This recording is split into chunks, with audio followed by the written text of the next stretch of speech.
حي على الفلاح.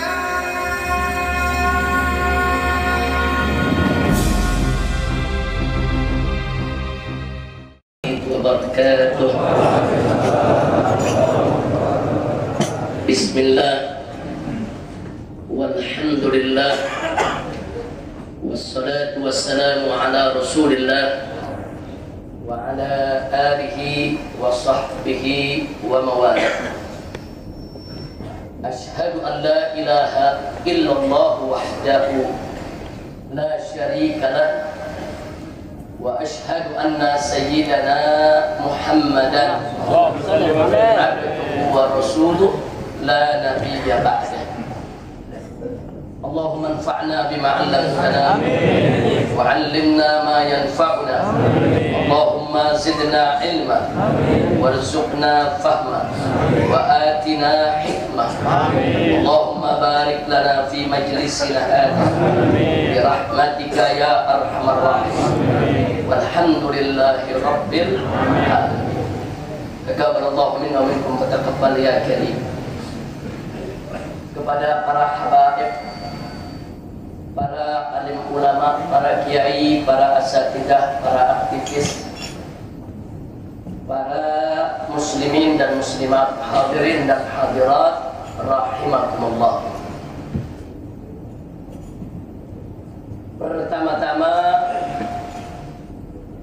pada kesempatan pengajian kali ini saya ingin menyampaikan terlebih dahulu bahwa dalam 1 bulan terakhir ini saya bersama kawan-kawan melakukan perjalanan ke berbagai daerah dan juga ada menggelar daurah ilmiah. Daurah ilmiah yang kita gelar di Jawa Timur baru-baru ini mendapat sambutan yang sangat antusias. Bahkan saat ini banyak pondok-pondok pesantren di Jawa Barat dan juga di Jawa Timur yang meminta untuk daurah ilmiah di pondok-pondok pesantren mereka. Kenapa daurah ilmiah ini kita pandang sebagai sesuatu yang penting? Karena dalam daurah ini kita memberikan pembekalan kepada para aktivis Islam di berbagai daerah tentang sejumlah persoalan yang sangat urgent di dalam dakwah Islam. Materi-materi yang kita berikan antara lain, satu, yaitu tentang pengenalan usul dan furu, agar umat Islam bisa membedakan mana yang sesat dan mana yang tidak sesat, lengkap dengan seluruh metodologinya. Yang kedua, pemantapan akidah aswaja Ahlus Sunnah wal Jamaah, yaitu agar mereka-mereka yang mengaku sebagai kaum Asy'ari lebih mengenal siapa Al-Imam Abu Hasan Al-Asy'ari dan bagaimana sebetulnya metodologi daripada pemikirannya. Banyak orang mengaku Asy'ari tapi dia tidak tahu metodologinya, sehingga banyak campur aduk, yaitu persoalan-persoalan di dalam memahami akidah Asy'ari. Kadang-kadang yang bukan bagian Asy'ari dianggap itu bagian dari Asy'ari. Nah, itu yang kedua. Yang ketiga, kita juga memperkenalkan tentang metodologi hermeneutika dalam studi Al-Quran. Apa bahayanya? Bagaimana cara menanggapinya? Apa teori yang digunakannya? Itu juga kita paparkan. Kemudian yang keempat, pengenalan terhadap tafsir liberal. Apa yang menjadi standar ukurnya, bagaimana metodologinya, apa rumusan yang digunakan, mana ayat-ayat yang disoroti oleh mereka terkait dengan kepentingan mereka. Itu yang keempat. Nah, kemudian selain itu yang kelima, yang kita paparkan juga tentang tatbik syariah, hukum penerapannya, hukum memperjuangkannya, kemudian peluang yang kita miliki di negara Kesatuan Republik Indonesia. Itu semua kita paparkan. Kemudian yang keenam adalah tentang pentingnya penegakan khilafah Islamiyah. Lalu apa yang dimaksud khilafah Islamiyah? Apakah betul itu suatu utopis, yaitu mimpi di siang bolong, atau itu boleh menjadi kenyataan? Bisa menjadi kenyataan. Kalau bisa menjadi kenyataan, bagaimana? Yaitu pemikiran yang realistisnya. Lalu langkah-langkah apa yang bisa kita lakukan untuk mewujudkan itu semua? Karena tegaknya khilafah Islamiyah itu harga mati dan pasti akan tegak setidak-tidaknya pada kedatangan Al-Imam Mahdi, sebagaimana dikabarkan oleh Nabi kita Sayyidina Muhammad SAW, bahwa dari keturunan yang akan datang nanti seorang imam yang akan memenuhi dunia ini dengan keadilan. Jadi khilafah Islamiyah harga mati pasti akan tegak. Nah, tinggal sekarang kita berpikir bagaimana membuka jalan ke arah itu. Nah, itulah materi-materi yang kita bahas dalam daurah ilmiah selama 3 hari di beberapa daerah. Jadi 1 kali daurah ilmiah itu 3 hari 3 malam. Artinya kita membahas itu pagi, siang, sore, malam, pagi, siang, sore, malam. Dan hasilnya luar biasa, karena yang ikut itu banyak kiai-kiai dari pondok pesantren, banyak aktivis-aktivis dari berbagai macam ormas Islam, sehingga mereka jadi terbuka tentang pemikiran Islam dan pergerakannya. Nah, saat ini insya Allah kita sedang menyusun supaya daurah itu lebih baik lagi. Akan kita gelar di Jawa Barat, khususnya di Bogor dan di Bandung. Kemudian akan kita gelar juga di Jawa Tengah, di Sumatera, di Kalimantan, di berbagai tempat. Karena ini bagian daripada program kerja khususnya Front Pembela Islam, di mana salah satu visi dan misinya, maksudnya visi dan misinya adalah untuk penerapan syariat Islam secara kafah di bumi daripada Indonesia yang tercinta ini. Nah, itulah yang bisa saya informasikan untuk sementara ini. Nah, kemudian masih ada 1 materi lagi, tapi ini belum kita bakukan. Insya Allah dalam daurah ilmiah yang akan datang menjadi 1 materi baku, yaitu tentang wawasan kebangsaan. Jadi saya buat tulisan berseri dalam tabloid Suara Islam tentang wawasan kebangsaan. Karena ada tuduhan, ada fitnah terhadap gerakan Islam, bahwasanya gerakan Islam itu tidak berwawasan kebangsaan. Ini udah umum, difitnah sedemikian rupa. Sehingga gerakan-gerakan Islam ini dinilai tidak punya jiwa kebangsaan, tidak nasionalis, tidak cinta negeri.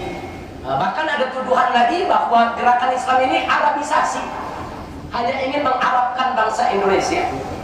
Itu tuduhan-tuduhan itu ada. Jilbab mereka bilang Arabisasi, pakai piki macam ini Arabisasi, pakai kain Arabisasi. Nah, ini tentunya tidak boleh kita biarkan. Ini pemikiran. Kalau dibiarkan, ini akan menyebar luas di benak para pemuda kita, dan nanti kita akan sulit untuk mengobatinya. Nah, karena itu dari sekarang ini perlu diadakan daurah-daurah. Nah, itu bagaimana kita menjelaskan kepada umat tentang wawasan kebangsaan dalam ajaran Islam.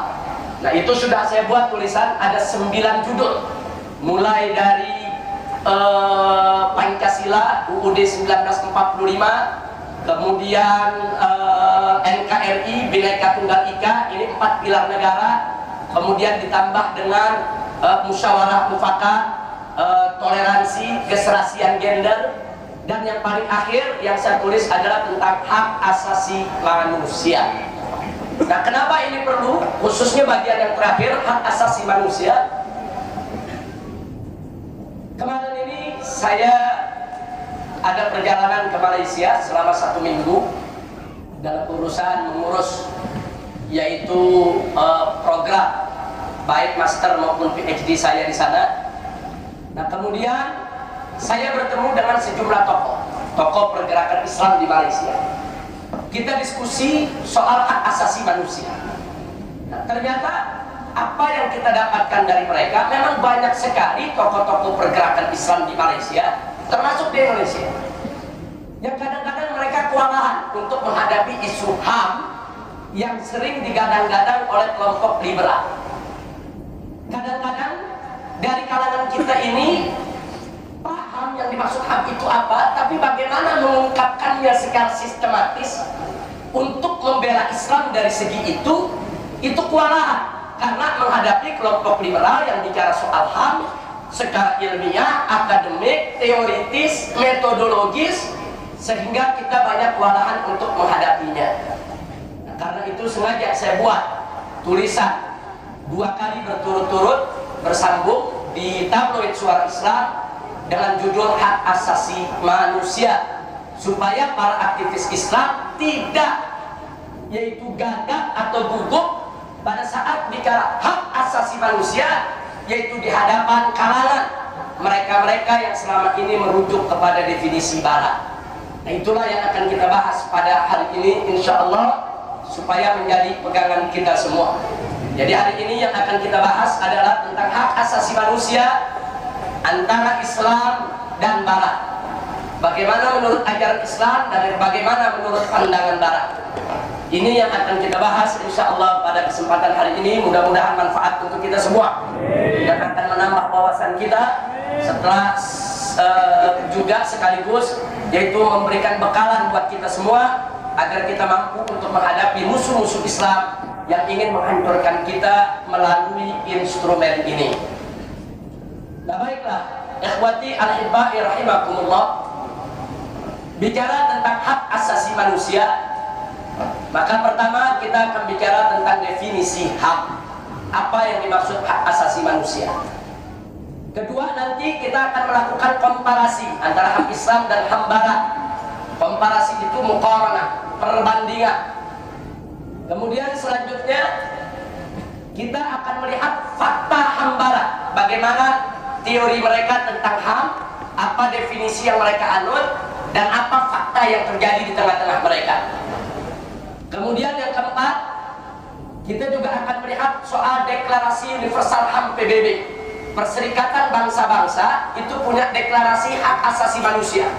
Nanti akan kita kupas, akan kita bahas, walaupun secara sathiyah, tentang bagaimana deklarasi universal HAM tersebut dan bagaimana kedudukannya daripada neraca Islam. Nah, kemudian yang kelima, yang terakhir, yaitu tentang hak asasi manusia di Indonesia. Nah, ini 5 bagian dari pembahasan hak asasi manusia yang perlu kita tahu. Kita mulai dari yang pertama, yaitu menyangkut definisi hak. Nah, definisi hak menurut Islam ialah hak yang melekat. Jadi bagi semua boleh perhatikan, ini layar sudah bisa dilihat tulisannya, sebelah kiri juga alhamdulillah sudah berfungsi. Nah, bisa diperhatikan dari layar.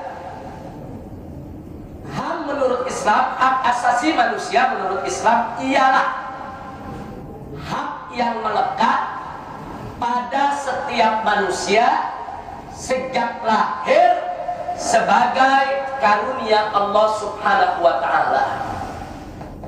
Jadi menurut Islam itu hak asasi manusia itu adalah hukukul insan. Hukukul insan yang mana?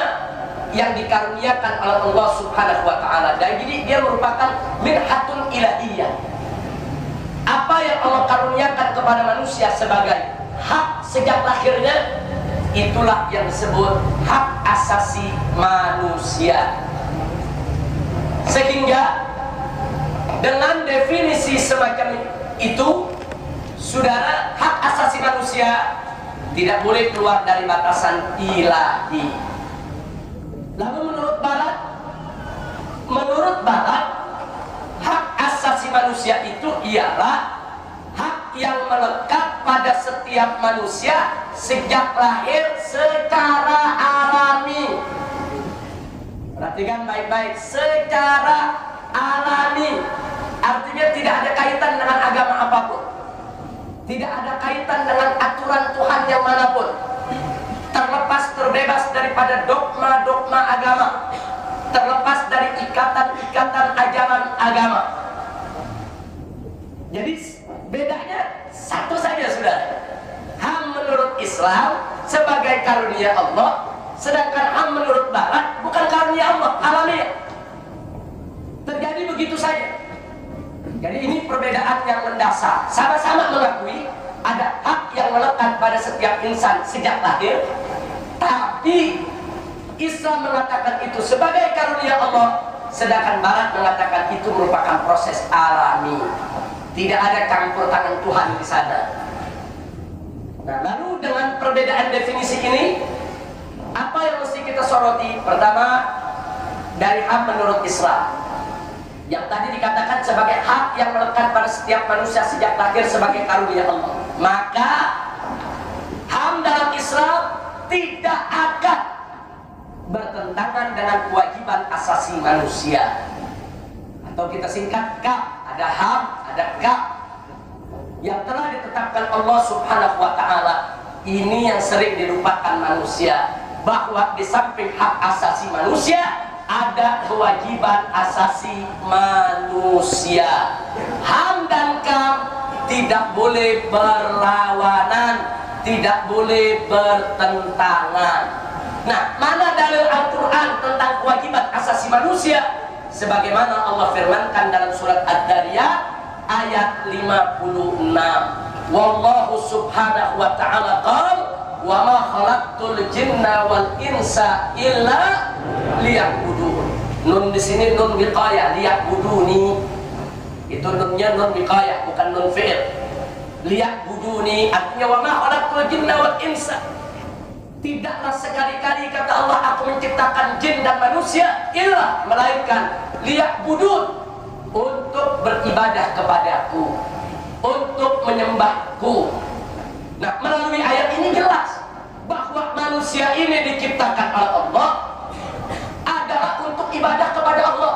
Pengertian ibadah kepada Allah, tunduk dan patuh kepada hukumnya, taat kepada semua aturannya, tidak boleh melanggar daripada larangannya. Itu pengertian daripada ibadah kepada Allah. Dan ibadah kepada Allah wahdah, hanya kepada Allah, tidak kepada yang lainnya, saudara. Jadi ini kewajiban asasi manusia. Jadi kalau kita berbicara tentang hak asasi manusia, tidak boleh berlawanan dengan kewajiban ini, saudara. Bahwa setiap manusia yang diciptakan oleh Allah wajib beribadah kepada Allah saja, tidak kepada yang lainnya. Wajib tunduk kepada hukum Allah, wajib patuh kepada aturan Allah, wajib taat kepada segala perintah Allah, dan wajib untuk meninggalkan segala larangan-larangan Allah. Inilah yang disebut kewajiban asasi manusia. Lalu sekarang bicara tentang hak asasi manusia.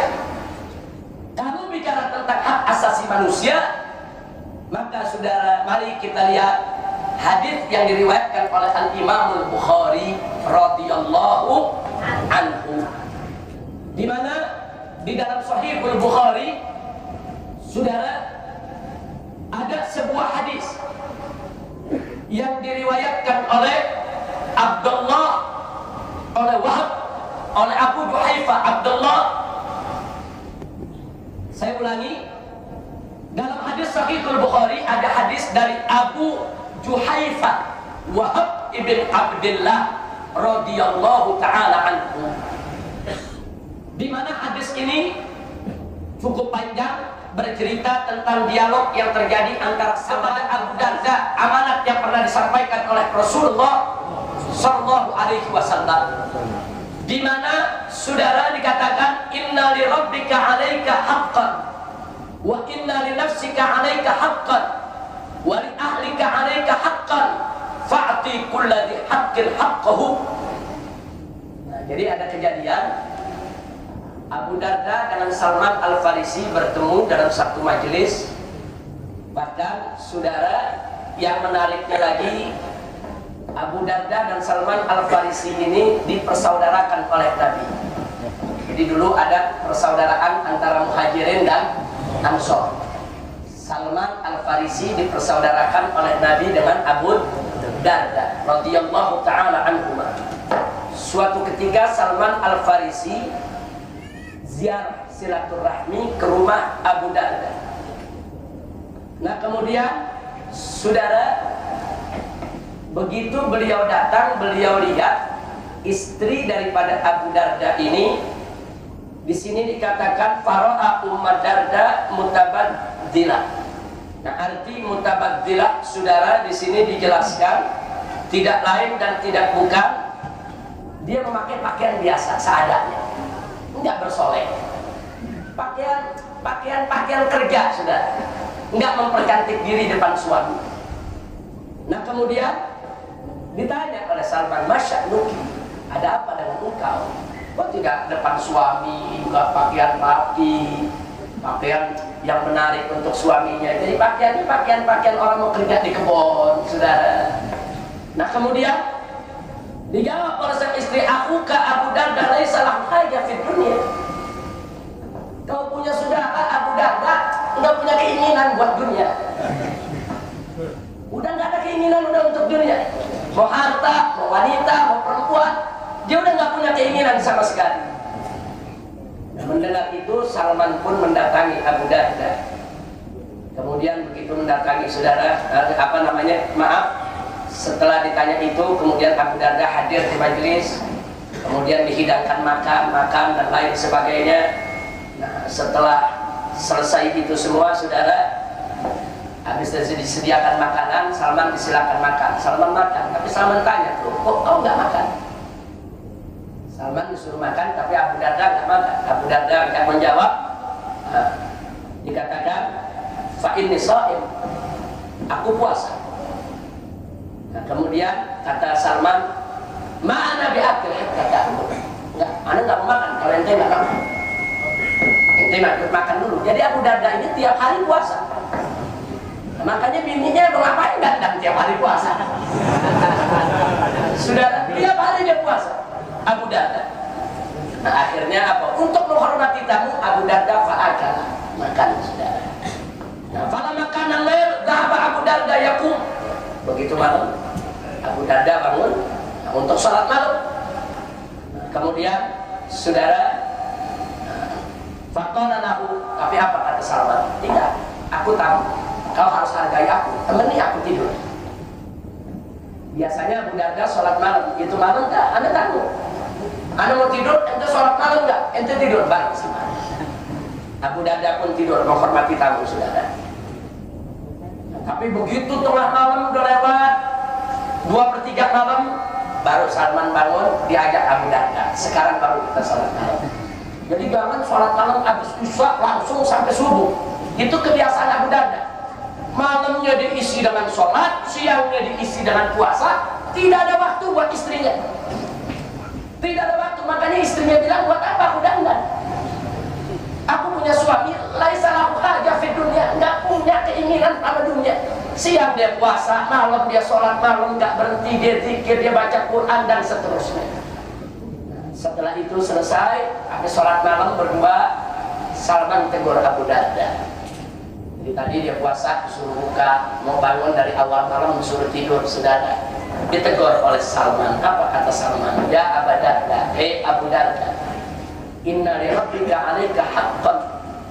Sesungguhnya atas dirimu untuk Tuhanmu punya hak. Kemudian wa inna li nafsika 'alaika haqqan. Dan sesungguhnya atas dirimu buat dirimu sendiri juga ada hak. Wa li ahlika 'alaika haqqan. Dan sesungguhnya buat keluargamu juga punya hak atas dirimu. Nah, kemudian beliau katakan fa'tikul ladzi haqqin haqqan. Berikan setiap yang punya hak, haknya masing-masing. Allah punya hak atas diri kita, kita berikan hak Allah. Kita punya badan, punya hak atas diri kita, kita berikan hak badan kita. Keluarga punya hak atas diri kita, kita berikan hak keluarga kita. Setiap yang punya hak mesti kita berikan. Kalau kau setiap siang puasa, malam sepanjang malam kau ibadah tidak berhenti, lalu mana hak kau punya istri, hak kau punya keluarga, hak kau punya badan? Ditegur oleh Salman, saudara. Dan menariknya, fa'atan Nabi Sallallahu Alaihi Wasallam. Kemudian di pagi harinya kedua orang ini datang kepada Nabi dan menceritakan apa yang terjadi. Apa kata Nabi? Shadaqa Salman. Salman betul.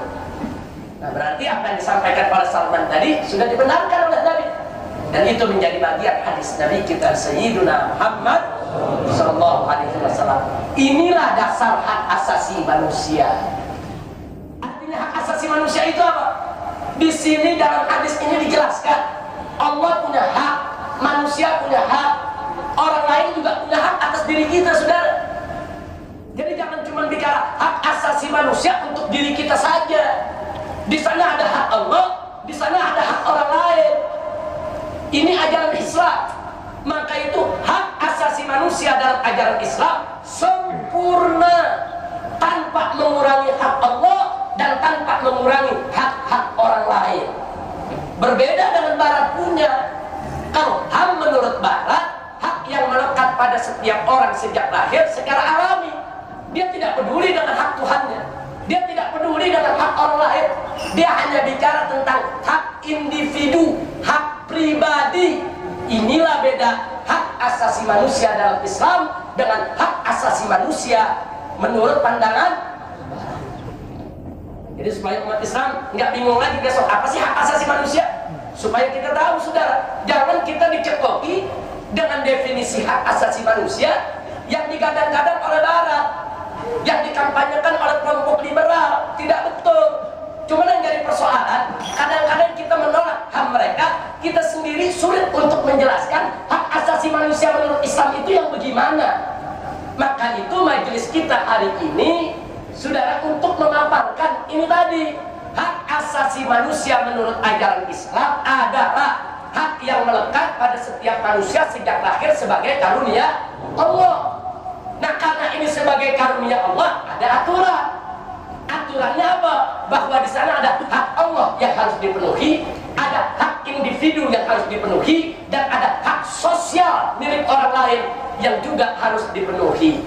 Jadi antara hak Allah sebagai Tuhan, Sang Pencipta, hak individu sebagai pribadi, dan hak orang lain sebagai makhluk sosial, saudara, tidak boleh diabaikan atau tidak dipedulikan. Nah, ini yang perlu kita ingatkan, saudara. Jadi luar biasa.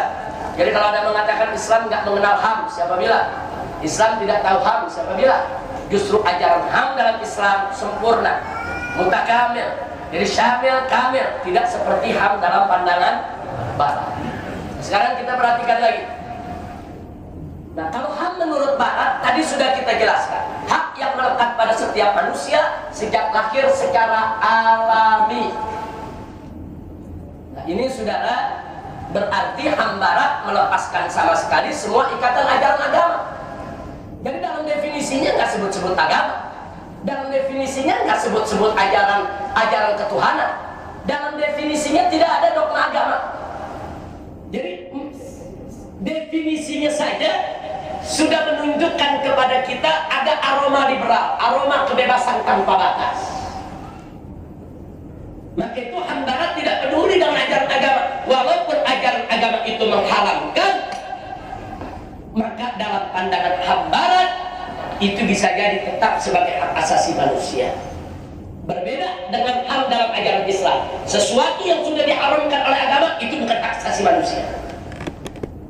Sesuatu yang sudah diwajibkan oleh Allah kepada setiap manusia untuk melaksanakannya, tidak ada hak manusia untuk menolaknya. Makanya tadi kita katakan hak asasi manusia tidak boleh bertentangan dengan kewajiban asasi manusia. Kewajiban asasi manusia itulah yang tadi kita sebut, ada hak Allah, ada hak manusia lain dalam diri kita. Nah, itu kewajiban kita sebagai manusia yang tidak boleh kita lupakan. Ada hak istri kita, ada hak anak kita, ada hak ibu kita, ada hak bapak kita, ada hak tetangga kita, ada hak sahabat kita, ada hak sesama orang Islam, saudara, ada hak sesama manusia sebagai keturunan Adam. Dan hak-hak ini tidak boleh dilupakan. Jadi hak asasi manusia itu menyangkut daripada individu pribadinya, tapi kewajiban asasi manusia itu di sana ada hak Allah terhadap diri kita, ada hak manusia lain juga terhadap diri kita. Ini semua menjadi satu kesatuan yang sempurna dan tidak boleh dipisahkan. Nah, kalau HAM menurut Barat, saudara, berbahaya. Saya kasih contoh, mari kita lihat. Setiap manusia menurut HAM Barat berhak untuk memenuhi kebutuhan biologisnya dengan melakukan aneka macam hubungan seks yang diinginkannya, sebagaimana setiap manusia berhak untuk makan dan minum apa saja yang disukainya. Kenapa? Sebab setiap manusia begitu lahir, dia punya kebutuhan biologis dan dia berhak untuk memenuhi kebutuhan biologis tersebut. Begitu dia dewasa, kebutuhan biologis itu harus dipenuhi. Dengan memenuhi kebutuhan daripada seksnya, maka dia berhak untuk melakukan hubungan seks sesuai dengan keinginannya. Nggak sampai di situ. Setiap manusia yang lahir, dia punya hak yang melekat, hak makan, hak minum. Itu hak manusia. Karenanya sampai dewasa pun tidak ada satu orang pun yang boleh melarang dia untuk makan minum apa saja yang dia mau, saudara. Sebab itu hak melekat, hak asasi. Dia mau makan yang haram dalam agama, dia mau minum yang haram dalam agama, tidak ada urusan. Itu hak asasi manusia. Maka itu, kalau kita mengikuti hak menurut Barat, akibatnya setiap manusia berhak untuk memenuhi kebutuhan biologisnya dengan melakukan aneka hubungan seks yang diinginkan. Apakah dia ingin memenuhi kebutuhan biologisnya melalui pernikahan? Itu hak dia. Melalui zina, itu hak dia. Apakah dia ingin memenuhi kebutuhan biologisnya dengan lawan jenis? Itu hak dia. Apakah ingin memenuhi kebutuhan biologisnya dengan yang sejenis? Itu juga hak dia. Makanya jangan kaget kalau pegiat-pegiat liberal, pegiat-pegiat hak asasi manusia melihat lesbian, gay, transgender, biseksual, homoseks, saudara, itu semua sebagai hak asasi manusia dalam rangka untuk memenuhi kebutuhan biologis manusia yang sudah dimilikinya sejak lahir. Nah, jadi supaya kita tahu ini pola pikir mereka. Kenapa mereka masukkan itu sebagai HAM? Karena inilah definisi yang mereka miliki, sudah. Nah, termasuk apa? Termasuk kebebasan berpendapat, kebebasan berbicara, bebas. Dia berbicara, mau mencaci maki agama lain, mau caci maki seorang nabi, mau caci maki kitab suci manapun, bebas, freedom, yaitu of speech. Dia bebas untuk bicara apa saja. Makanya kenapa Amerika dan negara-negara Eropa begitu membela manakala muncul orang-orang yang menghina Islam, baik lewat karikatur maupun lewat film. Mereka bilang itu kebebasan berbicara, karena setiap manusia yang lahir, begitu dia lahir ke bumi, dia sudah punya hak melekat untuk bebas berbicara. Tidak boleh ada yang menghukum dia. Nah, jadi ini luar biasa. Jadi maka itu jangan kaget kalau di Eropa, di Amerika begitu marak penghinaan kepada Nabi kita, Sayyiduna Muhammad Sallallahu Alaihi Wasallam, penghinaan terhadap Al-Quran. Nah, mereka beralasan hak asasi manusia, karena itu hak berbicara, hak tiap orang, hak berpendapat, hak tiap orang. Nah, tidak peduli dengan ajaran agama dan seterusnya. Nah, maka itu HAM Barat ini sangat berbahaya dan sangat bertentangan dengan ajaran Islam. Jadi kalau kita ingin memperjuangkan HAM, kita mesti betulkan dulu definisinya. Kita mesti luruskan dulu pengertiannya. Jangan sembarangan bicara HAM sementara kita sendiri nggak paham yang dimaksud HAM itu apa.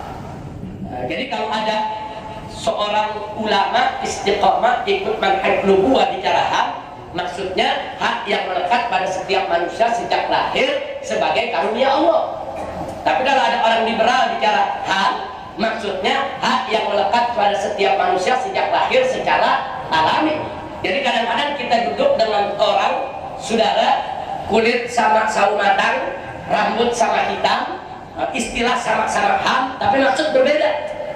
Yang kita maksud HAM menurut ajaran Islam, yang dia maksud HAM menurut pandangan Barat.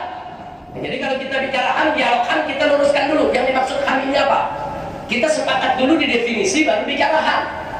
Nah, jangan kita langsung dialog tentang HAM tanpa kita selesaikan dulu, finalkan dulu dalam persoalan definisi.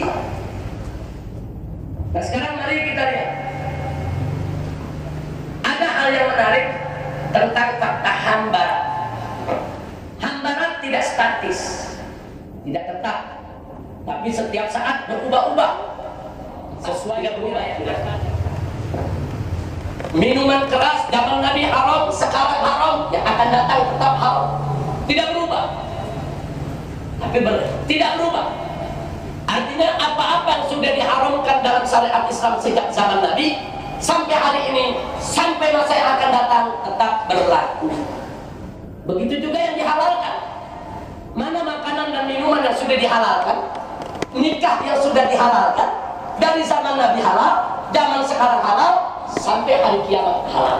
Setiap manusia berhak memenuhi kebutuhan biologisnya, saudara, tapi wajib melalui akad pernikahan. Ada batasan. Nah, manusia punya hak untuk menikah. Hak ini tetap dijaga oleh Islam sampai hari kiamat, tidak berubah-ubah. Tapi beda dengan HAM Barat. HAM Barat berubah-ubah, saudara. Sesuatu yang hari ini bagi masyarakat Barat sebagai HAM, besok bisa jadi bukan HAM. Atau sebaliknya, sesuatu yang hari ini menurut Barat bukan HAM, tapi esok berubah menjadi HAM. Kita buktikan, saudara. Kita buktikan data yang kita dapat. Di tahun 1919, pemerintah Amerika Serikat menyatakan perang terhadap miras, perang terhadap minuman keras, sudah. Sampai-sampai Amerika Serikat membuat undang-undang anti miras. Jadi ketika itu ada undang-undang anti miras. Tahun 1919 ada undang-undang anti miras, sehingga seluruh aparat keamanan di Amerika Serikat, termasuk agen-agen intelijen mereka, KGB-nya, kemudian CIA-nya dan lain sebagainya, semua mengejar-ngejar peminum miras, penjual miras, distributor miras. Perang melawan miras seperti yang sekarang perang melawan narkoba, saudara. Itu tahun 1919. Dan untuk sosialisasi undang-undang anti miras di Amerika Serikat, itu biayanya $60.000 US dengan kurs zaman itu, saudara.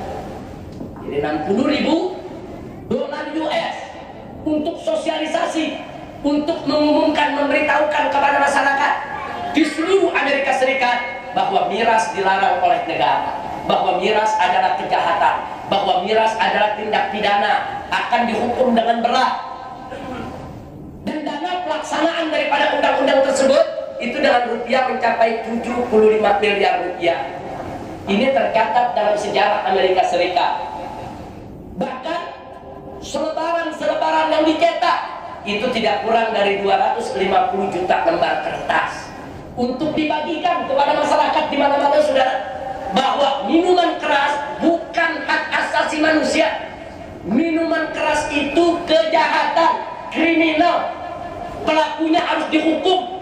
Mereka bilang bukan, itu bukan hak asasi manusia. Sampai-sampai selama 14 tahun undang-undang itu diberlakukan, saudara, itu ada 300 orang Amerika Serikat yang dihukum mati karena miras. Dan ada 532.335 orang yang dipenjara akibat miras. Dari yang minum, penjual, distributornya dulu hukum mati. Tapi pada akhirnya, saudara, undang-undang ini nggak bisa membendung masyarakat Amerika untuk tidak meminum miras. Nggak bisa. Masyarakat Amerika makin hari, saudara, makin suka minuman keras. Nah, begitu kekuasaan itu jatuh ke tangan orang-orang liberal di Amerika Serikat yang melepaskan diri dari dogma-dogma agama, undang-undang ini dicabut pada tahun 1933.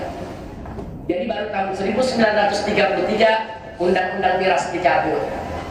Nah, jadi dulu pada tahun 1919 miras itu bukan HAM. Tapi begitu masuk tahun 1933 miras itu jadi HAM. Saya hanya ingin membuktikan bahwa HAM dalam pandangan Barat bisa berubah-ubah. Di tahun 1919 minuman keras itu bukan HAM, saudara, kejahatan, dihukum mati. Tapi begitu tahun 1933 jadi HAM. Apalagi di zaman sekarang ini, saudara, dia sudah menjadi gaya hidup modern di Amerika. Jadi tolong diperhatikan. Jadi bukan tidak mungkin, tolong dicatat. Hari ini dunia perang melawan narkoba. Hari ini narkoba dianggap bukan hak. Narkoba itu dianggap kejahatan, kriminal. Tapi siapa yang jamin? Kalau 5-10 tahun yang akan datang, narkoba itu berubah menjadi HAM, saudara. Boleh berubah. Kalau itu tuntutan daripada kesepakatan mayoritas anggota parlemen mereka, baik di Eropa maupun di Amerika. agama itu bisa dilegalkan. Hari ini bukan HAM diperangi, besok bisa menjadi HAM dalam pandangan barat. Seperti di Indonesia, ganja hari ini bukan HAM, pidana, kejahatan, kriminal. Tapi jangan lupa, beberapa waktu yang lalu LSM yang bernama Lingkar Ganja Nusantara mengusulkan secara resmi ke BNN, Badan Narkotik Nasional, dan DPR RI serta pemerintah supaya ganja dilegalkan. Bahkan ada oknum di BNN yang menyambut antusias usulan tersebut, sudah. Jadi kita lihat, artinya ini kan proses. Kalau besok BNN setuju, pemerintah setuju, DPR setuju, ganja saudara bisa dilegalkan. Begitu ganja dilegalkan, ganja akan dianggap sebagai HAM, hak asasi manusia, tidak lagi dianggap saudara bukan HAM. Jadi inilah fakta HAM dalam pandangan barat, saudara. Hari ini bisa jadi HAM, besok bukan HAM. Hari ini bukan HAM, besok bisa jadi HAM. Nah, ini pola pikir semacam ini, saudara, ini merupakan akal-akalan yang berdasarkan hawa nafsu dan kepentingan. Nah, jadi beda. Kalau HAM dalam ajaran Islam berdasarkan wahyu Allah, bukan berdasarkan akal dan hawa nafsu. Makanya statis tidak berubah. Dari zaman Nabi, minuman keras itu haram, sampai zaman sekarang dan akan datang tetap haram. Apapun yang merusak akal, apapun namanya, saudara, semua diharamkan dalam Islam abadan sampai hari kiamat. Makanya tadi saya katakan, hak asasi manusia dalam ajaran Islam statis, tidak berubah-ubah. Tapi hak asasi manusia dalam pandangan barat berubah-ubah. Dan ini juga bukan hanya sampai di sini. Ini baru kita kasih contoh di Amerika Serikat. Nanti kita lihat bagaimana keputusan HAM di PBB, Perserikatan Bangsa-Bangsa, akan kita dapatkan juga. Yang semula bukan HAM jadi HAM sudah. Mari kita lihat yang berikutnya. Deklarasi Universal HAM PBB. Pertama yang perlu kita ketahui, ada Deklarasi Universal Hak Asasi Manusia oleh PBB pada tanggal 10 Desember tahun 1948. Isinya ada pasal 16, pasal kawin bebas. Artinya kawin bebas, tidak ada ikatan agama. Siapapun mau kawin dengan agama apapun boleh. Ini keputusan HAM PBB. Jadi seluruh dunia disuruh tunduk kepada PBB. Nah, putusan PBB seperti ini, sudah. Makanya kenapa dalam pengadilan sipil di Indonesia orang kawin beda agama diizinkan? Tidak ada pengadilan agama, nggak boleh, sudah. Kawin beda agama tidak boleh.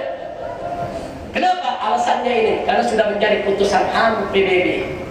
Makanya kita mesti waspadai putusan-putusan hak asasi manusia yang diambil oleh sidang Majelis Umum Perserikatan Bangsa-Bangsa, harus kita waspadai, harus kita soroti, dan harus kita koreksi karena banyak yang bertentangan dengan ajaran Islam. Pasal 18 ada pasal murtad. Di situ dikatakan setiap orang berhak untuk berganti agama kapan saja, di mana saja. Nah, ini juga bertentangan dengan ajaran Islam. Mana boleh seorang muslim untuk murtad, sudah. Tapi ini putusan PBB. Dia paksa seluruh dunia harus tunduk kepada putusan PBB. Orang bebas mau gonta-ganti agama. Ya, Islam menjamin kebebasan orang untuk beragama. La ikraha fiddin, tidak ada paksaan untuk masuk ke dalam ajaran Islam. Seseorang, saudara, boleh silakan untuk beragama apa saja, itu hak dia, itu urusan dia. Sudah. Tapi kalau orang yang sudah menjadi seorang muslim untuk keluar dari Islam haram, tidak boleh dan tidak dibenarkan oleh agama. Jadi kalau ada orang dia memang dari kecil sudah beragama non-Islam, saudara, walaupun secara prinsip nggak ada manusia yang punya hak untuk ingkar kepada Allah, nggak ada manusia yang punya hak untuk kafir terhadap Allah, tidak ada. Semua manusia wajib beriman kepada Allah. Tapi Islam mentolerir, la ikraha fiddin, tidak ada paksaan untuk masuk ke dalam ajaran Islam. Mereka sebagai Buddha, Hindu, Kristen, Katolik, itu urusan mereka. Yang penting mereka tidak mencampur adukan agama, mereka tidak menodai agama, dan mereka tidak menunggangi agama. Saudara, maka kita tetap toleran terhadap umat beragama mereka. Toleran bukan berarti membenarkan agama mereka. Toleran bukan berarti menjustifikasi kekafiran mereka. Tidak. Toleran dalam arti kata kita tidak boleh paksa mereka untuk masuk ke dalam ajaran Islam, dan kita tidak boleh mencaci maki mereka, ajaran mereka, Tuhan mereka, dan kita tidak boleh untuk mengganggu ibadah mereka, serta tidak boleh mengganggu yaitu keselamatan jiwa maupun harta benda daripada apa yang mereka miliki. Itu toleran. Tapi untuk murtad dalam Islam haram. Bahkan Nabi pernah mengatakan man baddala dinah faqtuluh. Kata Nabi, barang siapa yang menukar agamanya, bunuh. Jadi dalam Islam murtad itu hukumnya hukum mati, sudah. Jadi kalau ada orang Islam murtad, yang pertama yustata, mereka dituntut untuk bertobat. Kalau mereka bertobat, silakan mereka kembali kepada Islam. Tapi kalau mereka tidak bertobat, mereka harus dijatuhi hukuman mati. Tapi kalau sekarang ada orang murtad dijatuhi hukuman mati, melanggar hak asasi manusia, perserikatan bangsa-bangsa. Nah, jadi tolong supaya kita waspada, sebetulnya perserikatan bangsa-bangsa ini dibuat untuk siapa? Dari sini kita bisa lihat, saudara, dia tidak tolerir, tidak ada urusan dengan agama, apalagi Islam, saudara. Baik, pasal 21 Deklarasi Universal HAM PBB, pasal demokrasi. Dalam pasal ini setiap negara di dunia wajib untuk menerapkan demokrasi. Disebutkan. Dan dalam pasal-pasal berikutnya, saudara, dalam ayat-ayat pasal 21 disebutkan, karena ini menyangkut konvenan hak sipil. Di situ disebutkan bahwa setiap orang boleh untuk memilih dan dipilih dalam negara manapun tanpa ada batasan agama. Apakah ada orang Kristen mau jadi presiden di negeri Islam? Tidak ada urusan. Boleh. Kenapa? Menurut hak asasi manusia dalam pandangan PBB. Karena mereka anggap itu merupakan hak asasi manusia yang melekat pada diri manusia sejak lahir secara alami, memilih maupun dipilih, tidak ada kaitan dengan ajaran agama. Jadi kalau ada negara-negara yang tidak menerapkan demokrasi, akan mereka paksa. Mereka akan paksa seluruh dunia, termasuk negara-negara Islam, wajib untuk tunduk kepada demokrasi yang mereka terapkan, saudara. Ini pasalnya ada, ini sudah mereka buat sejak 10 Desember tahun 1948. Kemudian resolusi PBB nomor 2200A dalam kurung 21 Romawi tanggal 16 Desember tahun 1966. Di sini masih ada pengakuan hukuman mati. Karena ketika itu negara-negara masih banyak yang menerapkan hukuman mati. Diakui hukuman mati tidak apa-apa kalau diberlakukan dalam satu negara. Tapi dalam resolusi PBB nomor 44/128 tanggal 15 Desember 1989 hukuman mati sudah dihapuskan. Hukuman mati melanggar HAM. Jadi semenjak tahun itu tidak boleh ada lagi negara yang menjatuhkan hukuman mati, saudara. Makanya sekarang ini di Saudi Arabia sendiri sudah mulai berkurang pelaksanaan hukuman mati, pelaksanaan hukuman potong tangan. Dulu, saudara, waktu saya di sana masih kuliah di sana sebelum tahun 89 ini, saya kuliah di sana dari tahun 85. Itu setiap hari Jumat di Masjid Agung, Masjid Raya Kota, itu ada pemotongan tangan bagi pencuri, ada hukum pancung bagi pembunuh setiap hari Jumat di sebuah kota, di kota Jeddah, saudara, di kota Riyadh, di mana-mana hukum pancung berjalan. Tapi setelah 89 kemarin, setelah keluar aturan ini mulai dibatasi, kecuali tindak-tindak subversif yang dihukum mati, saudara. Tapi lain itu mulai berkurang, mulai Saudi mulai menyesuaikan diri. Nah, ini jadi persoalan serius buat kita. Nah, karena apa? Karena kalau hukuman mati itu dilaksanakan di negara-negara Islam, ini akan dianggap melanggar daripada putusan PBB, melanggar resolusi PBB. Jadi PBB itu membuat aturan nyata-nyata bertentangan dengan Islam. Tapi anehnya negara-negara Islam rame-rame ikut tanda tangan, saudara. Negara-negara Islam ikut tanda tangan ini resolusi. Dan mereka yang sudah tanda tangan nggak boleh melanggar. Mereka yang belum tanda tangan akan terus ditekan. untuk menyetujui resolusi itu.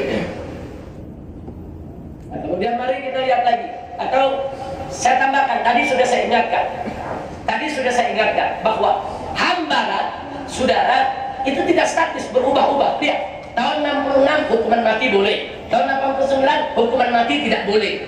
Tapi kalau hukum Islam itu, HAM, hak asasi manusia dalam Islam, nggak berubah. Kisos itu sudah ada di zaman Nabi sampai hari ini, sampai hari kiamat tetap berlaku. Tidak boleh ditolak oleh umat Islam dimanapun juga.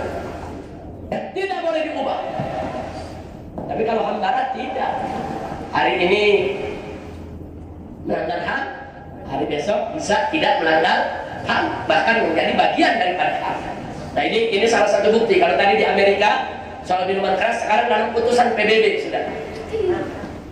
Nah, resolusi PBB nomor 34 garis miring 180 tanggal 18 Desember 1979 pelarangan kawin dan hamil di bawah 18 tahun. Jadi kalau di Indonesia ada undang-undang menyatakan perempuan dinyatakan dewasa ketika usia 18 tahun. Itu bukan dari ajaran Islam, tapi dari putusan HAM PBB sudah. Jadi kita tanya, itu undang-undang Indonesia itu yang menyatakan perempuan dianggap dewasa umur 18 tahun, dari mana mereka ambil? Dari Barat. Mereka ambil dari putusan daripada resolusi PBB. Padahal dalam Islam tidak begitu. Seorang perempuan dianggap dewasa kalau dia sudah mengalami haid yang pertama sejak usia 9 tahun ke atas. Di bawah 9 tahun itu bukan haid. 9 tahun ke atas, kalau dia sudah mengalami haid yang pertama, maka dia dianggap sebagai perempuan dewasa. 11 tahun dia haid, dia dewasa. 13 tahun dia haid, dia dewasa. 15 tahun dia haid, dia dewasa. Atau yang kedua, kalau seorang perempuan sudah berusia genap 15 tahun qamariyah, walaupun dia belum haid, dia tetap dikategorikan sebagai perempuan dewasa. Jadi dewasa dalam ajaran Islam, satu, mengalami haid yang pertama setelah usia 9 tahun qamariyah, atau mencapai usia 15 tahun qamariyah walaupun dia belum mengalami haid, saudara. Bagi ajaran Islam, orang yang sudah dianggap dewasa sesuai syariat, mereka boleh kawin, sah perkawinan mereka. Mereka boleh hamil, saudara. Kalau perempuan sudah mengalami haid, saudara, berarti dia sudah dewasa, berarti organ tubuhnya sudah siap untuk hamil. Kalau dia sudah mengalami haid, berarti dia sudah punya sel telur. Kalau dia sudah mengalami haid, berarti rahimnya sudah siap untuk menerima kehamilan. Tegas.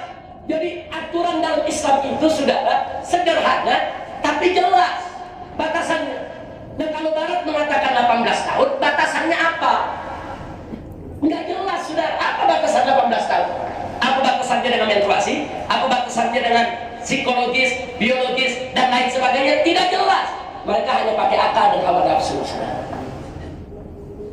Nah, ini yang perlu kita ketahui. Bahkan dalam resolusi PBB nomor 34 garis miring 180 tanggal 18 Desember tahun 1979, anak perempuan tidak boleh dihitan.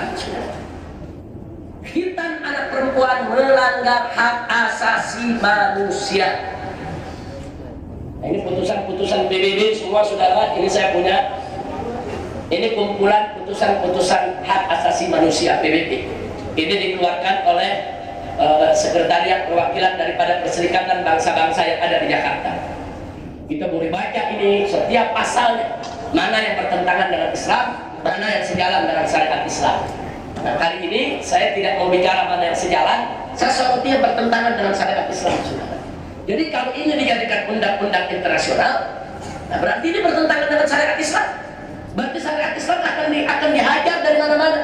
Syariat Islam akan diperangi. Syariat Islam akan dijadikan sesuatu yang terlarang.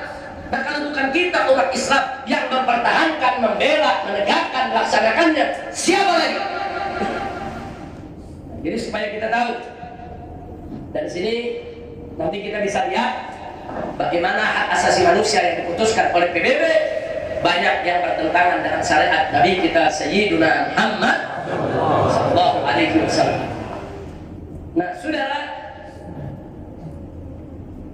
HAM di Indonesia mulai mengenal HAM Indonesia sejak Piagam Jakarta 22 Juni 1945. Saat bangsa Indonesia mendeklarasikan hak kemerdekaan untuk setiap bangsa dan menolak penjajahan di atas muka bumi ini sudah.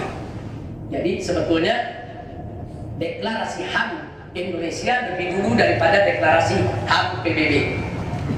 Karena deklarasi HAM PBB itu 10 Desember tahun 48, atau kalau piagam PBB-nya sendiri itu 24 Oktober tahun 1945.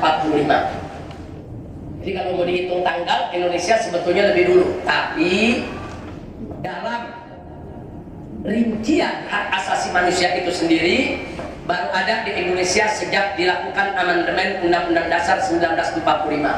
Lahirlah pasal 28 dan pasal 28A, 28B, 28C, 28D, 28E, F, dan seterusnya sampai J, khusus bicara tentang hak asasi manusia. Yang kemudian dari sana lahir Undang-Undang Nomor 3 tahun 1999 tentang HAM. Di situ ada aturan HAM dan dasar pendirian Komnas HAM, Komisi Nasional Hak Asasi Manusia. Nah, bagaimana kita menyikapi ini, saudara? Penegakan HAM di Indonesia patut diapresiasi dan wajib didukung.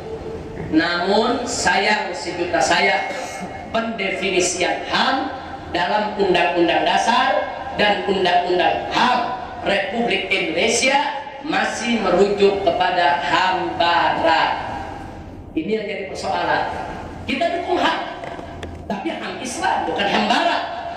Nah, di Indonesia ini, saudara, Komnas HAM yang didirikan berdasarkan Undang-Undang Nomor 33 tahun 99, yang juga berdasarkan amandemen Undang-Undang Dasar 1945 sesuai pasal 28 dan 28 ayat A sampai J, ternyata pendefinisian HAM-nya masih merujuk ke definisi HAM menurut pandangan Barat. Akibatnya, mari kita lihat.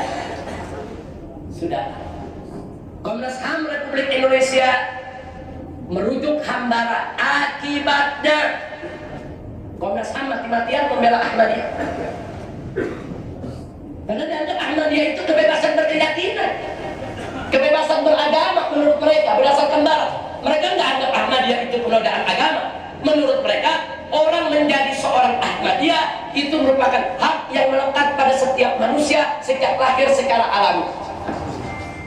Karena mereka mendefinisikan HAM seperti itu, mereka melihat orang mau jadi Muslim atau mau jadi Ahmadiyah itu hak asasi.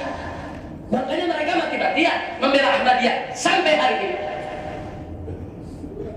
Mereka tolak terang-terangan, Komnas HAM menolak kalau presiden itu membubarkan Ahmadiyah atau melarang Ahmadiyah.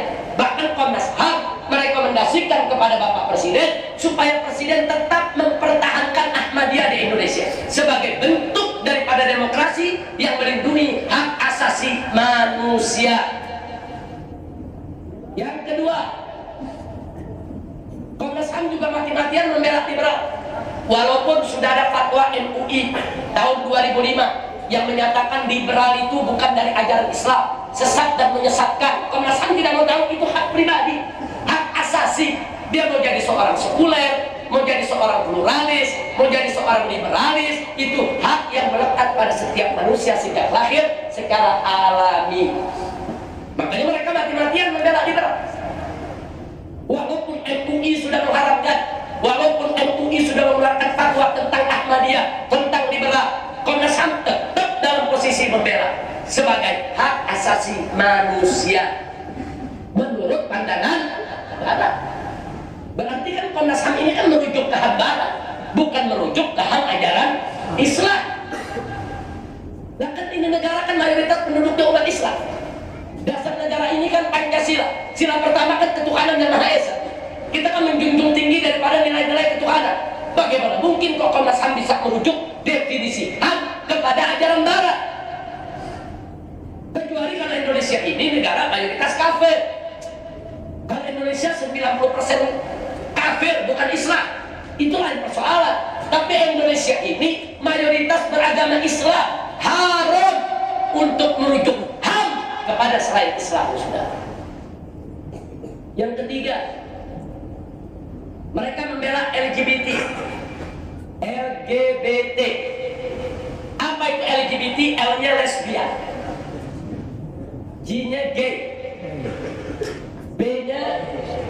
seksual, transgender, ini semua homoseksual.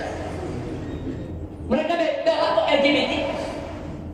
Kenapa? Karena dalam putusan HAM PBB LGBT itu dimasukkan hak asasi manusia.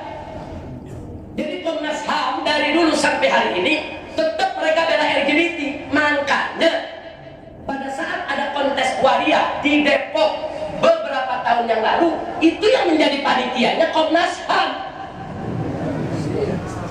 Komnas HAM yang memberikan kata pengantar, keynote speaker.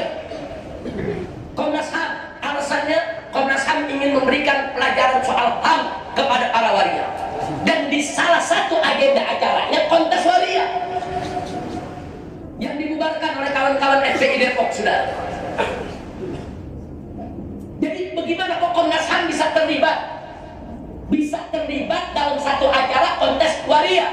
Ini bukti otentik kalau Komnas HAM itu membela LGBT, membela lesbian. Jangan kaget bagaimana salah satu calon anggota Komnas HAM yang kemarin diajukan ke DPR RI merupakan pegiat LGBT. Dan jangan kaget kalau beberapa tahun yang lalu beberapa waria mendaftarkan diri jadi anggota Komnas HAM. Formulir mereka diterima dan mereka ikut fit and proper test.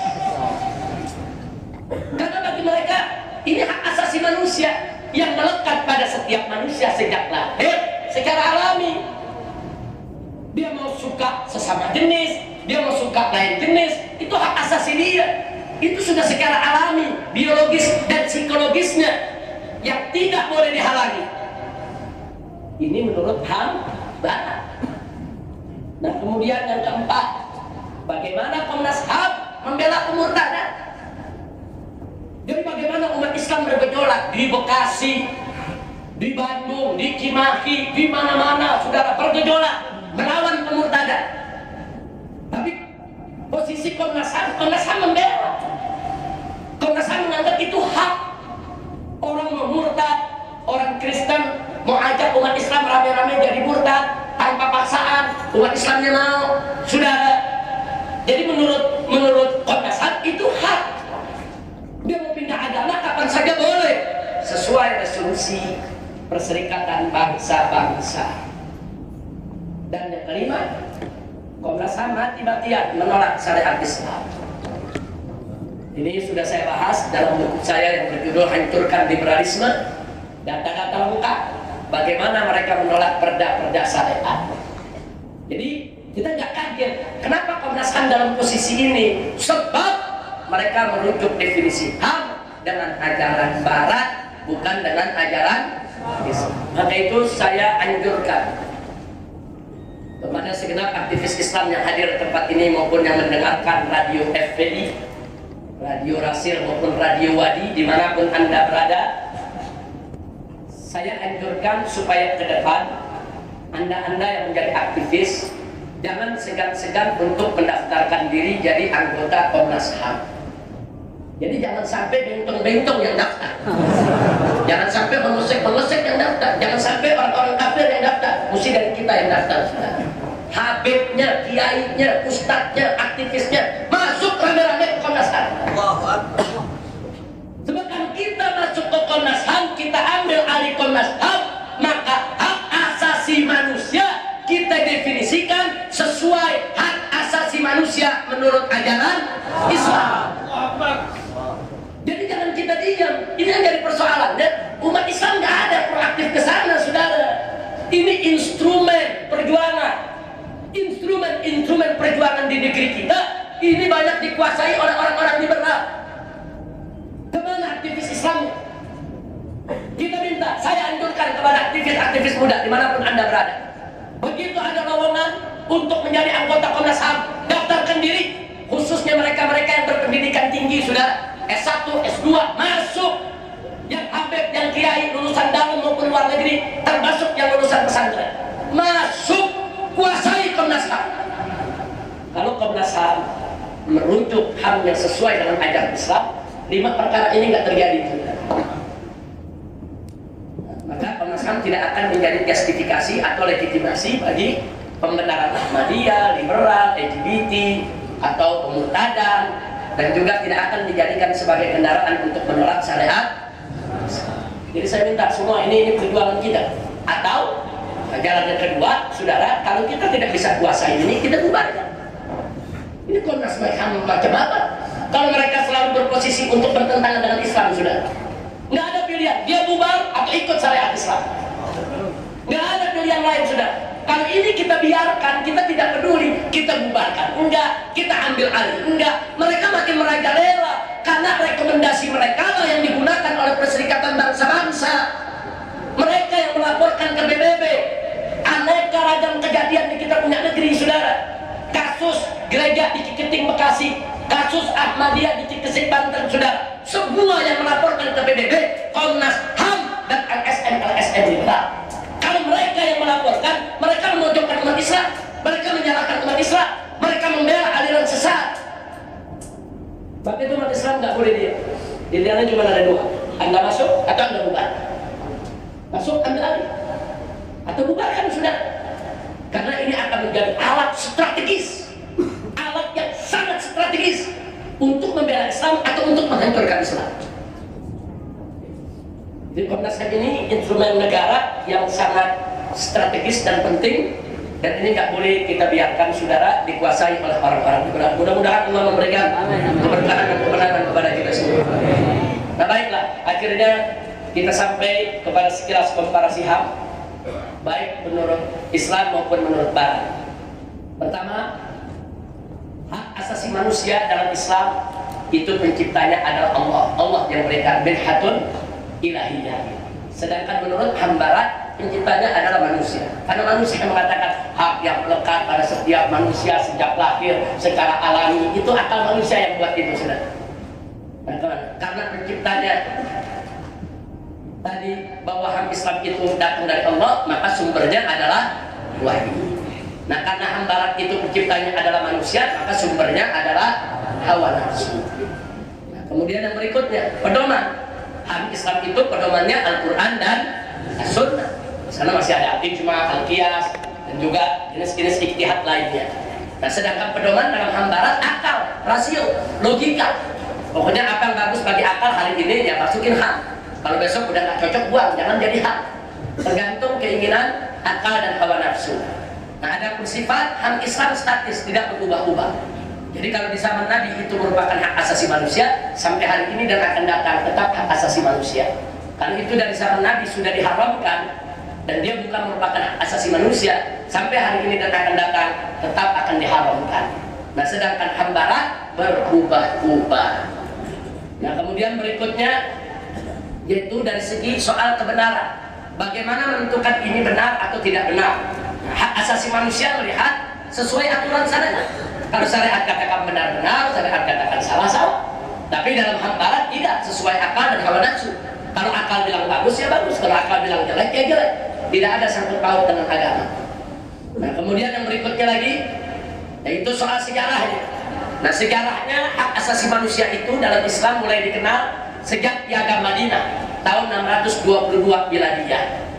622 Miladiyah. Sedangkan HAM Barat mulai dikenal sejak Piagam PBB tahun 1945. Jadi kalau bicara hak asasi manusia, Islam sudah mendahului Barat 1323 tahun sebelum ini, sudah. Jadi kita jauh lebih dulu daripada Barat kalau bicara soal hak asasi manusia. Kemudian soal hukum, dalam Islam hukum itu yang digunakannya hukum Islam. Dalam hak asasi manusia tidak boleh bertentangan dengan hukum Islam. Tapi dalam HAM Barat semua harus tunduk kepada konvensi HAM PBB.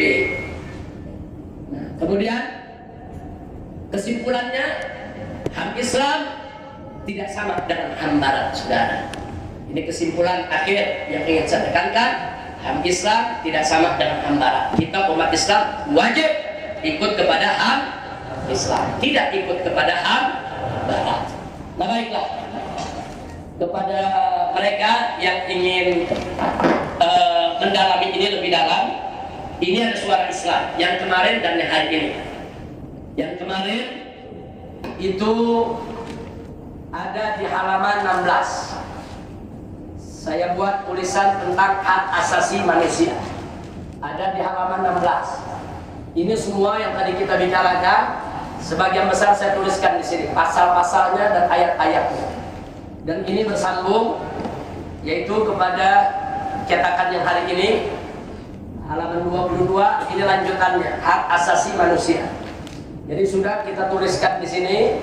Anda boleh beli Suara Islam, atau Anda boleh fotokopi, atau Anda boleh buka Suara Islam online untuk di print out, karena semua ini masuk di sana. Atau boleh juga website FPI, www.fpi.org.id, buka, silakan untuk di print out. Nah, sebelum saya akhiri, saya berikan di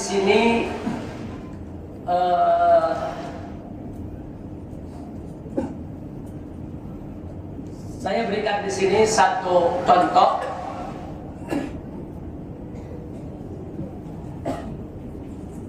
di mana di Indonesia ini, saudara, saya mau tunjukkan ada contoh otentik. Saya sudah tuliskan di sini, tapi tidak sempat tadi saya tulis di di laptop.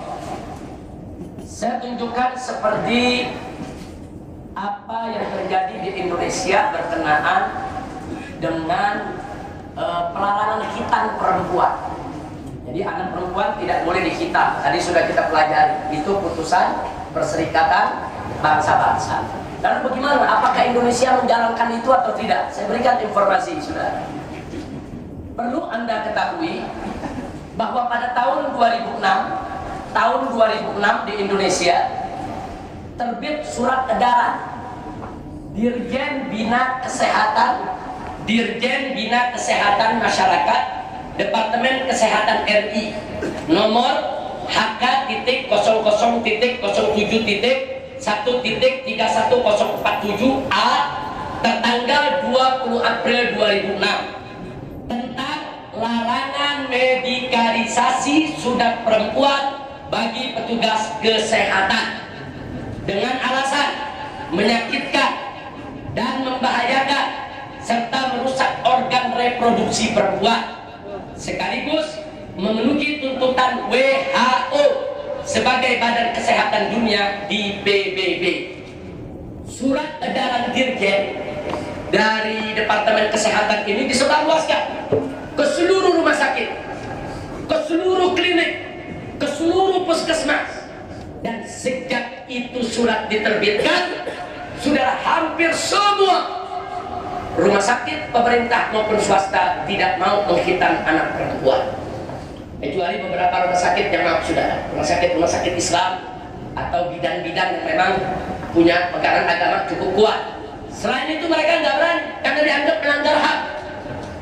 Dalam suratan ditulis, pokoknya siapa yang melakukan dokter atau bidan atau perawat berani melakukan khitan, mereka melanggar HAM. Dan itu bisa dituntut. Maka itu tidak ada yang berani untuk melakukan itu. Nah, sejak itu kita protes. FPI protes, ormas-ormas Islam protes. Di mimbar-mimbar kita protes, saudara, tahun 2006. Nah, begitu banyak protes, ormas-ormas Islam rame-rame mendorong MUI untuk mengeluarkan fatwa. Akhirnya lahirlah Fatwa Majelis Ulama Indonesia pada tahun 2008 nomor 9A tentang khitan tertanggal 7 Mei 2008, di mana MUI menyatakan bahwa khitan baik bagi anak laki-laki maupun anak perempuan adalah bagian daripada fitrah, merupakan syiar Islam dan tidak boleh dilarang oleh negara. Kemudian yang kedua, MUI merekomendasikan kepada pemerintah agar menjadikan fatwa MUI sebagai acuan. Dan yang ketiga, MUI juga menyebutkan tata cara teknis bagaimana khitan tidak membahayakan anak perempuan, saudara. Jadi 2006 pemerintah melarang melalui Dirjen di Departemen Kesehatan. 2008 MUI mengeluarkan fatwa. Akhirnya pada tahun 2010 terbit Peraturan Menteri Kesehatan RI nomor 1636 garis miring Menkes garis miring Per garis miring 11 Romawi garis miring 2010 tentang sunat perempuan yang mencabut surat edaran larangan sunat perempuan. Baru tahun 2010 surat tersebut dicabut oleh Menteri Kesehatan dan dikeluarkan SK Menteri Kesehatan yang baru. Sunat anak perempuan diizinkan, saudara. Tapi sayang, sejuta sayang, surat keputusan Menteri tahun 2010 tidak tersosialisasikan dengan baik. Banyak rumah sakit yang nggak terima, banyak klinik yang nggak terima, banyak puskesmas yang nggak terima, sehingga banyak rumah sakit nggak tahu kalau ada putusan tahun 2010. Sehingga banyak rumah sakit tetap berpegang kepada SK Dirjen tahun 2006, tetap menolak hitan anak perempuan. Padahal tahun 2010 ada surat putusan Menteri boleh untuk menghitan anak perempuan, saudara. Nah ini supaya Anda tahu. Nah ini sayang, sejuta sayang, HAM yang ingin ditegakkan adalah HAM menurut pandangan Barat. Inna lillahi wa inna ilaihi raji'un. Baik, sebelum kita tutup, saudara, daripada pengajian kita, di sini kita punya tamu kehormatan, yaitu saudara Simon Grand Road, yang insya Allah pada hari ini akan mengucapkan 2 kalimat syahadat di hadapan kita semua, dan supaya kita menjadi saksi atas keislaman beliau, dan semoga beliau diberikan kekuatan iman dan Islam. Baik, kepada segenap kaum muslimin untuk menjadi saksi semua, kita minta kepada Habib Mustafa Muradawilah untuk menanyakan 2 pertanyaan kepada saudara Simon. Itu pertama, apakah beliau ini masuk Islam dipaksa atau kemauan sendiri? Kedua, apakah beliau ini sudah mampu untuk mengucapkan 2 kalimat syahadat atau perlu dituntut? Itu saja. Ask you once again, Simon, I want to ask you, you convert to Islam by yourself or pushed back? By myself, by my choice. Yeah. Can you exit? Yeah. Asyhadu an la ilaha Ikut. Ya, asyhadu an la ilaha illallah. You follow. Okay.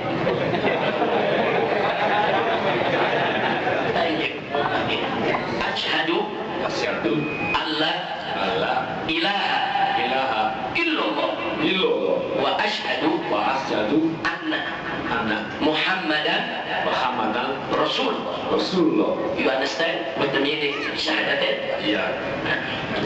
Yes. Okay. So takbir. Takbir.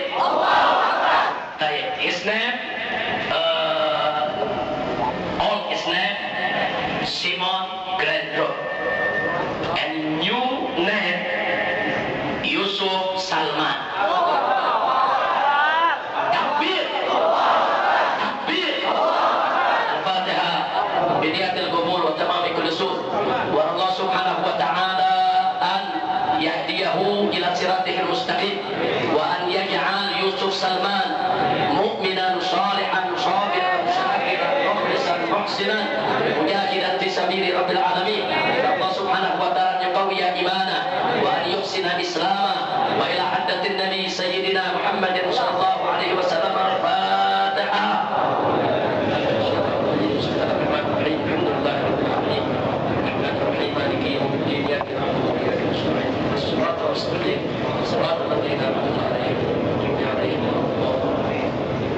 Alhamdulillah, sejak saat ini Mr. Yusuf Salman adalah saudara kita semua, our brother.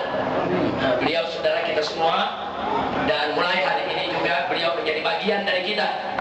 Suka beliau adalah suka kita, duka beliau adalah duka kita, senang beliau adalah senang kita, kesedihan beliau juga kesedihan kita. Semoga kita dipersatukan oleh Allah Subhanahu wa ta'ala.